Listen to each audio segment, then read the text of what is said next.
Magandang araw kaibigan! Tuloy po kayo sa Felicidad's Channel.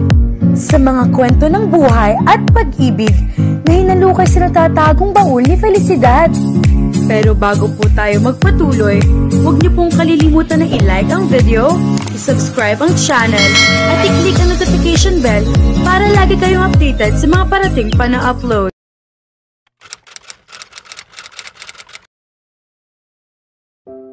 Mag-ingat ka, Serena. Ipinikit niya ang mga mata at hinayaang dumampi ang mga labi ni Miguel sa kanyang mga labi. Kagaya ng parating nangyayari tuwing hahalikan siya nito, walang naging epekto iyon sa kanya. Pero kagaya rin ng dati, hindi niya iyon ipinahalata rito. Hindi rin niya masyadong pinagtutuunan ng pansin ang tungkol doon. Inilagay na niya sa isip noon pa man na kaya wala siyang madamang matinding pagnanasa sa kanyang nobyo ay dahil parati siyang pagod. Sa nakalipas na 1 taon ay wala siyang ginawa kundi ang alagaan ang kanyang mama. Hanggang ngayon ay pilit pa ring nilalabanan nito ang kidney disease nito. Halos hindi siya makapaniwala na sa loob lang ng 1 taon ay nag-iba na ang katawan nito. Madalas siyang namamaga. Epekto iyon ng dialysis. Kailangan nito ng kidney donor kung hindi ay matagal pa itong magda-dialysis. Sa totoo lang, parang hindi na kaya ng katawan nito na patuloy na sumailalim sa dialysis. Hindi na rin kaya ng emosyon nito. Wala na itong ginawa kundi umiyak. Lagi nitong sinasabi na hayaan na lang daw niya itong mamatay. Nahihirapan na raw ito. Nagpapakita siya ng katatagan dito, pero kapag nag-iisa na lang siya, ay iyak siya ng iyak dahil sa awa rito. Alam niyang hindi mataas ang antas ng pagtitiis sa sakit nito. Sinabi niya ritong siya na lang ang magdodonate ng kidney rito, pero ayaw nito. Kapag daw ginawa niya iyon ay iinom ito ng maraming volume at mawawalan din ng silbi ang kidney niya na ibibigay rito. Huwag daw niyang sayangin ang kidney niya rito. Kahit anong pilit niya na ibigay rito ang kidney niya ay ayaw nito. Ngayon higit kailanman, damang-dama niya kung gaano siya kamahal nito. Kung 5 taon lang daw ang idadagdag ng kidney niya sa buhay nito ay hindi na raw bale. Mas mahabang panahon daw ang kailangan niya at mahihirapan na siya kung iisa ang kidney niya. Napakahirap maghanap ng magkatugma ng kidney nito. Minsan ay natukso siyang maghanap sa black market. Pero kahit doon ay mahirap ding makakita ng magkatugma na kidney rito. Nagtanong na siya tungkol doon. Istrikto na ngayon ang mga ospital, bukod pa sa hindi na ganoon kadami ang nagbebenta ng bato. Marami na ang natuto ng leksyon. May 2 taon na ang nakararaan mula nang magkanda loko-loko ang kabuhayan ng kanyang mama. Kaya pala pilit siyang inirereto nito noon sa isang kakilala nito. Naisip nitong ang kakilala nito ang solusyon sa problemang pinansyal nito. Inamin nito sa kanya ang lahat. Na-realize din daw nitong hindi siya nito dapat gamitin sa ganoong bagay. Sinimulan ko ito. Hindi dahil talunan na ako, gagamitin ko na ang taong pinakamahalaga sa buhay ko, at ikaw iyon, anak. Pasensya ka na sa akin kung naisip kong pwede kitang gamitin para muli akong makaahon. Sumubok daw itong maghanap ng ika-5 asawa. Pero mahirap iyong gawin lalo na at hindi maibaba ang annulment nito sa ika-4 nitong asawa.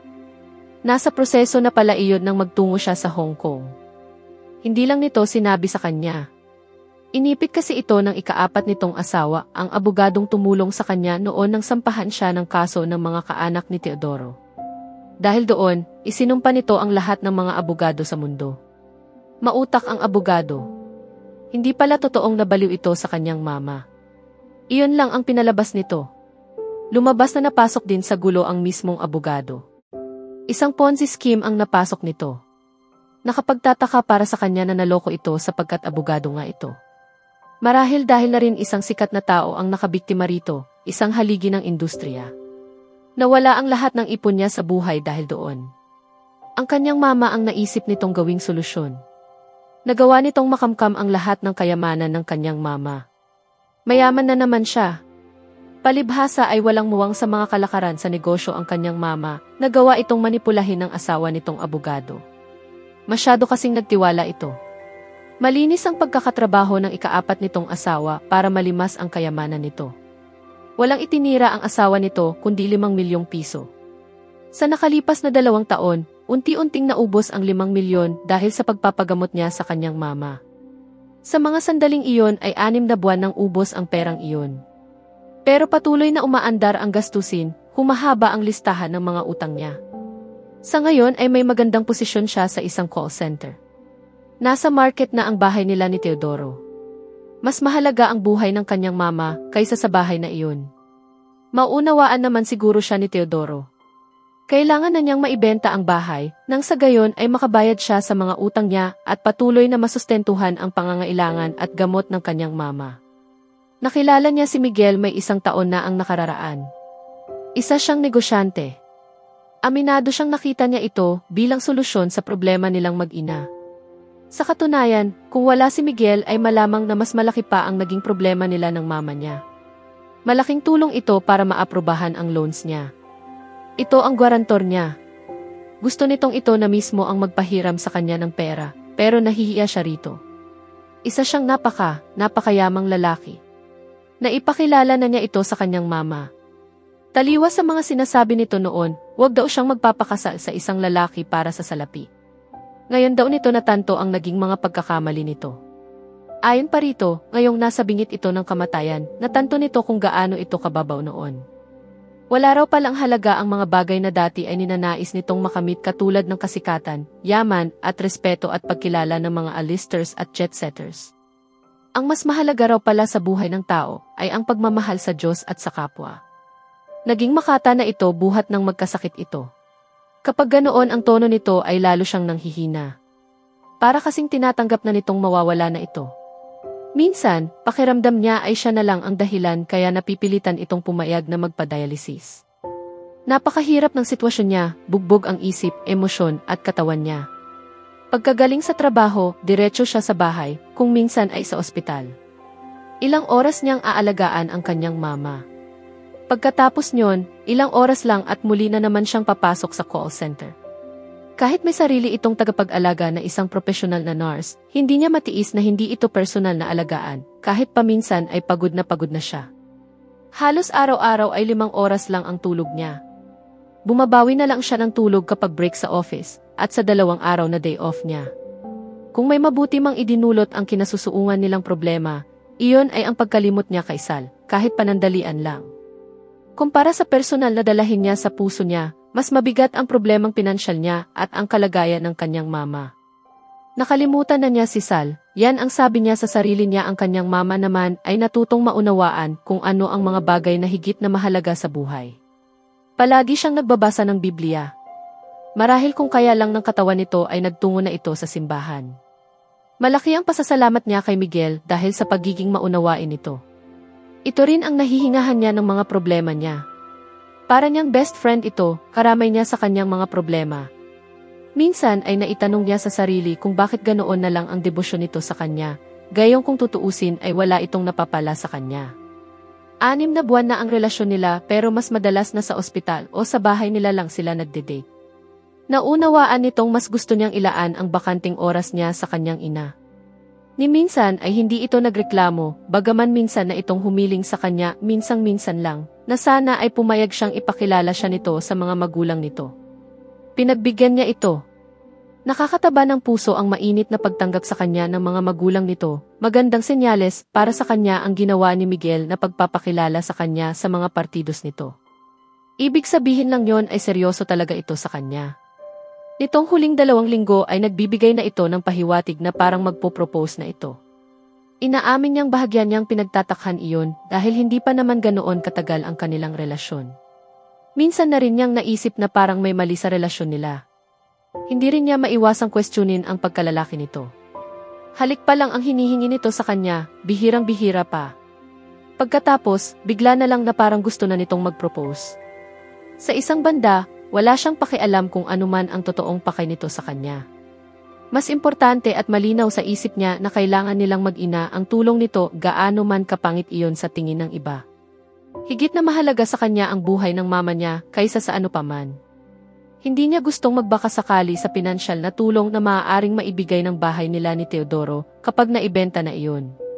Hindi niya alam kung kailan dadalhin sa ospital ang mama niya o kung gaano ito katagal mananatili roon. Mag-ingat ka rin, Miguel. Sigurado ka bang ayaw mong sumama ako sa'yo? Tanong niya sa nobyo. Uwi ito sa probinsya. Pumanaw ang lola nito na pinsan ng lolo nito. Mas paborito raw nito ang lola nitong iyon kaysa sa direktang lola nito. Hindi na niya nakilala pa ang matanda. Oo, mas kailangan ka ni mama, anito. Mama na rin ang tawag nito sa kanyang ina. Ayos ka lang ba? Oo, heto. Inilagay nito sa kanyang kamay ang isang sobre. Miguel, hindi na. Sige na. Alam kong kailangan mo iyan. Hindi na siya nagpakipot pa. Sa sitwasyon nila ay hindi na uso ang pagpapakipot. Kailangan talaga niya ng pera. Pantawid pansamantala habang hindi pa naibibenta ang bahay niya. Salamat. Hinalikan niya ito sa pisngi. Pinisil nito ang kamay niya at umalis na rin. Pumasok na siya sa bahay. Nasa sala ang kanyang mama. Hindi maganda ang kulay nito. Kinabahan kaagad siya. Mama, kumusta ang pakiramdam ninyo? Okay naman. Kailangan ko kayong dalhin sa ospital. Galing na ako roon noong isang araw. Anak, pagpahingahin mo naman sa gamot ang katawan ko. Pero hindi niya ito pinakinggan. Hindi niya hihintaing maunahan sila ng sakit nito. Inutusan niya ang nurse na ihanda na ang gamit nito. Hindi pa nagtagal ay patungo na sila sa ospital. Nagdasal siya. Hindi ko alam kung ano ang sasabihin. Sabihin mong oo, tumango si Serena kay Miguel. Isinuot nito sa kanya ang singsing. Nagpropose na nga ito at hindi na siya tumanggi pa. Hindi romantiko ang pagpopropose nito. Niyaya lang siya nitong mag-dinner at sinabing handa na itong lumagay sa tahimik. Masayang masaya ako. Nakangiting sabi nito.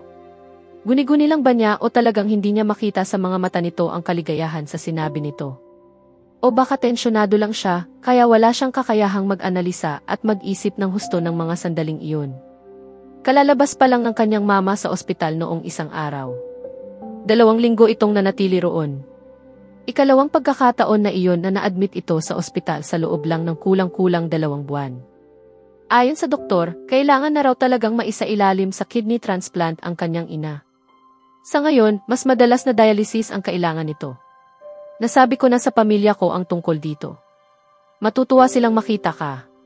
Pwede na ba tayong umalis? Oo, pwede na tayo umalis. Nagtungo sila sa bahay ng mga ito. Ganoon na lang ang pagkasorpresa niya nang makitang isa palang malaking handaan ang naghihintay sa kanila. Maraming ipinakilalang tao sa kanya ang mga magulang nito. Kahit sa isang manunulat sa isang sikat na magazine ay ipinakilala siya ng mga ito. Mukhang hindi rin inaasahan ni Miguel ang ganoong sorpresa. Sinabi nito sa kanyang hindi nito alam na marami palang imbitado roon, inaasahan daw nitong ang pamilya lang nito ang naroon.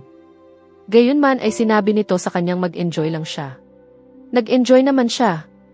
Mahirap na hindi matuwa sa ipinapakita sa kanya ng mga kaanak nito. Nang mapagsolo sila ng ina nito ay ibinigay sa kanya ng matanda ang isang bracelet. Pamanang pamilya daw iyon. Ayaw sana niyang tanggapin yun pero gaya ng sabi ng matanda, bahagi na raw siya ng pamilya. Ngayon, may malaking pabor akong hihingin sa'yo, anak. Ano po yon, tita? Pakiusap, tawagin mo na lang akong mama. Ano pong pabor, mama? Alam mo naman, 2 buwan na ang nakalipas mula nang pumanaw ang lola ni Miguel. Iniwan niya sa kanyang paboritong apo ang isang lupa sa probinsya. Iniwan niya ito kay Miguel at sa isa pang partido. Ang sabi ko kay Miguel, ipaubaya na lang sa ibang tao ang pag-aasikaso roon pero ayaw niya. Naiintindihan ko siya. Alam niyang mahalaga sa lola niya iyon. Panay ang tango niya. Nabanggit na sa kanya ni Miguel na may iniwan daw na malaking property rito ang lola nito at aasikasuhin nito iyon. 2 raw ang nagmanan yon. Inisip niyang ito at ang isa nitong pinsan iyon. Gusto kong sumama ka sa kanya. Hindi siya kaagad nakapagsalita. Hindi niya alam kung paano niya ito tatanggihan. Kabibigay pa lang nito sa kanya ng isang pamanang pamilya, pero madidisappoint na agad ito sa kanya. Hindi niya magagawang iwan ang kanyang mama. Naiintindihan ko na may sakit ang nanay mo, pero abutin lang ito ng 1 buwan, siguro 2. Pwede akong mag-ayos ng dagdag na mga nurse at doktor na bibisita sa kanya araw-araw. Magpapadala rin ako ng 2 driver at 2 sasakyan. Sa ganitong paraan, may tulong siya buong araw, 24 na oras. Ano sa palagay mo? Anito na tila nahulaan ang pag-aalinlangan niya. Alanganin siyang umiti sa matanda. Masyado pong matagal ang 2 buwan. Sa kalagayan po ni Mama, nagsimula na akong maghanap ng mga donor, anak. At sa palagay ko, nakakita na ako ng isa. Napanganga siya. Totoo ba ang narinig niya? Biglang sumasal ang kanyang dibdib. Paano po kayo? May mga koneksyon ako. Alam kong sa edad ng mama mo, hindi siya priority. Kaya nagtanong-tanong ako. May ilang kakilala ako sa medical industry. Nakahanap ako ng 2 donor, actually. Yung isa ay brain dead. Hindi na kasi kaya ng pamilya niyang bayaran yung hospital bills. Kaya inalok ko na ako na magbayad. Kailangan lang nating maghintay para doon. Yung isa naman ay nangangailangan. Napatango siya. Nakakakonsensya man pero hindi na niya masyadong iniisip iyon. Mas hindi niya makakaya kung hindi niya tutulungan ang kanyang mama dahil inalala niya ang kapakanan ng ibang tao. Magkano po ang hinihingi niya? 1 milyon. Napasinghap siya. Sa pagkakaalam niya ay 200 hanggang 300,000 ang presyo sa black market. Pero kahit marahil 1 milyon pa ang halaga niyon ay maliit na halaga pa rin iyon kung tutuusin. Binibigyan ko siya ng 3, kasama na ang magandang negosyo na magpapastay sa kanya sa bahay para maalagaan ang kanyang kalusugan at pamilya. Siyempre, naiintindihan mo naman na kailangan pang magsagawa ng mga pagsusuri. Lumuluha na siya, panay na lang ang pagtango. Malaking biyaya iyon mula sa Diyos. Malaking bagay iyon para sa kanya kahit 5 o higit pang taon ang maidagdag sa buhay ng kanyang ina. Nag-research na siya tungkol doon. Maraming transplant survivors ang umabot ng mahigit 5 taon. Tanging Diyos lang ang nakakaalam kung hanggang kailan tatagal ang buhay ng isang transplant survivor. Salamat! Maraming salamat! Ayoko sanang magmukhang nang babantang ako, anak. Matutuloy pa rin ang tulong ko kahit hindi ka sumama kay Miguel sa Davao, pero sana pagbigyan mo ako. Kita mo naman, nag-aalala ako. Bakit? Dahil yung isa pang partido ay ex-girlfriend ni Miguel. At nagdulot na siya ng problema kay Miguel dati. Ayokong makita na mapasama si Miguel dahil sa kanya ulit. Natigilan siya. Isang malaking revelasyon iyon sa kanya. Hindi nila napag-usapan ni Miguel ang kanilang mga ex. Alam nitong isa siyang balo, ngunit wala silang napag-uusapan na tungkol sa nakaraang relasyon nito. Ano ang nangyari sa dalawa? May posibilidad bang maagaw nito si Miguel sa kanya? Huwag mo akong intindihin ng mali, mahal ka ni Miguel. Ang pinag-uusapan ko ay yung problema na maaaring idulot ng babaeng ito kay Miguel. Mapanlin lang siya. Lahat kami ay ayaw sa kanya. Pero paborito siya ng lola ni Miguel. Ang mahabag-habag na matandang babae ay hindi nakita kung sino talaga siya. Kita mo, anak, nung una naming nakilala siya, akala namin perfect siya para kay Miguel. Salamat na lang sa impormasyong nalaman namin, hindi pala siya santa. Hayaan mo si Miguel na ang magsabi ng iba pa. Ano sa tingin mo? Hindi na siya nagdalawang isip pa. Pumayag siya. Kung ang 2 buwang pagbabantay kay Miguel ang kailangan niya upang humaba ang buhay ng kanyang ina ay walang problema sa kanya. Saka na niya iintindihin ang guilt na nararamdaman niya dahil gagawin niya ang nais ng matanda, hindi dahil mahal niya si Miguel, kundi dahil kailangan niya ito para gumaling ang kanyang ina.